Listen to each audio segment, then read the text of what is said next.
Praise the Lord. கர்த்தரும் இரட்சகருமாகிய இயேசு கிறிஸ்துவின் தான நாமத்தில் வாழ்த்துகிறேன். கர்த்தர் உங்களை ஆசீர்வதிப்பாராக. இந்த இனிய நாளை காண செய்த தேவாதி தேவனுக்கு ஸ்தோத்திரம் உண்டாவதாக. இந்த நாளில் நல்ல கிருபைகளை தந்து கர்த்தர் ஆசீர்வதித்து வழி நடத்துவாராக.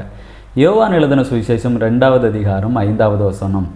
அவருடைய தாய் வேலைக்காரரை நோக்கி, அவர் உங்களுக்கு என்ன சொல்லுகிறாரோ அதன்படி செய்யுங்கள் என்றாள். கர்த்தருடைய பரிசுத்த நாமத்திற்கு மகிமை உண்டாவதாக. இந்த சம்பவம் நாம் எல்லோரும் அறிந்த சம்பவம். கானாவூர் கல்யாண வீட்டிற்கு இயேசுவும் சீஷர்களும் அழைக்கப்பட்டிருக்கிறார்கள். அவர்கள் அங்கே வந்திருக்கும் பொழுது அங்கே ஒரு குறைவு உண்டாகிறது. அந்த குறைவு உண்டாயிருக்கும் பொழுது மரியாள் சொல்லக்கூடிய காரியம், வேலைக்காரரை பார்த்து, இயேசு உங்களுக்கு என்ன சொல்லுகிறாரோ அதன்படி செய்யுங்கள். அப்படி அவர்கள் சொன்ன பொழுது அந்த வேலைக்காரர் இயேசு கிறிஸ்து என்ன சொன்னாரோ அந்த காரியங்களுக்கு அப்படியே கீழ்ப்படுகிறார்கள். இயேசு கிறிஸ்து வெளியே இருக்கக்கூடிய அந்த கற்ஜாடியை எடுத்து தண்ணீர் நிரப்புகிறார்கள்.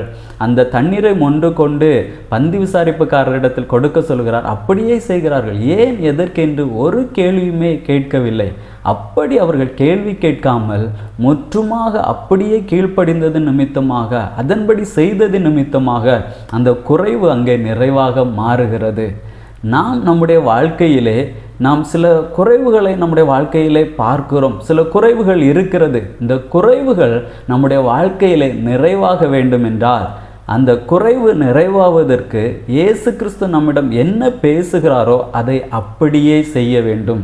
நாம் அநேக வேளைகளில் அந்த குறைவை நிறைவாக்கும்படியாக நாம் இயேசு கிறிஸ்துவுக்கு, கர்த்தருக்கு நாம் ஆலோசனை கொடுக்கிறவர்களாக இருக்கிறோம். ஆனால் இங்கே சொல்லப்பட்டிருக்கிற அவர் சொல்லுகிறபடியே செய்யுங்கள் என்று.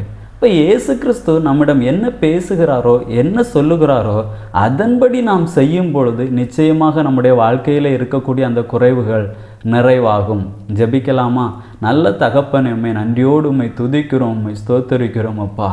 இங்கே இந்த கானாவூர் கல்யாண வீட்டிலே அவர்கள் குறைவு ஏற்பட்ட பொழுது இயேசு கிறிஸ்துவனுடைய வார்த்தைக்கு எப்படி கீழ்ப்படிந்தது நிமித்தம் அந்த குறைவு நிறைவாக மாறுகிறதோ, எங்களுடைய வாழ்க்கையிலே இருக்கக்கூடிய குறைவுகளை குறித்து கர்த்தர் எங்களோடு கூட பேசும் பொழுது நாங்கள் முற்றும் அர்ப்பணிக்க, கீழ்ப்படிய கர்த்தர் எங்களுக்கு உதவி செய்வீராக.